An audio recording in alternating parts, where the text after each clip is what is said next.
ભરૂચમાં કાર્યરત આરોગ્ય ધન્વંતરી રથને 2 વર્ષ પૂર્ણ થતા ઉજવણી કરવામાં આવી।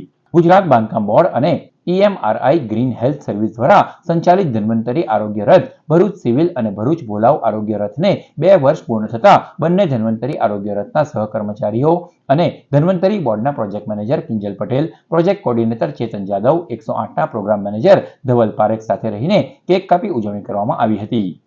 ભરૂચ જિલ્લામાં 8 ધન્વંતરી રથ આવેલા છે। આ યોજના અંતર્ગત ધન્વંતરી રથ 8 જિલ્લામાં કાર્યરત છે અને 8 ધન્વંતરી રથમાં અત્યાર સુધીમાં 1 લાખથી ઉપર વધારે બાંધકામ શ્રમિકોનું આરોગ્ય સહાય આપવામાં આવેલ છે, જેમાં એમને યુરિન ટેસ્ટ છે, બ્લડ ટેસ્ટ છે, આવા બધા ટેસ્ટ કરી અને ટેસ્ટ કરવામાં આવે છે અને એમને ઓપીડી થ્રુ તાવ, શરદી અને ખાંસીની દવા આપવામાં આવે છે। અને આ જ ધન્વંતરી આરોગ્ય રથમાં નિર્માણ કાર્ડ કાઢવામાં આવે છે, જેથી બાંધકામ શ્રમિકોને ઓફિસ સુધી આવવાની જરૂર હોતી નથી અને ધન્વંતરી આરોગ્ય રથ તેમને બધી યોજનાઓનો લાભ કાર્ડ થ્રુ આપી શકે છે।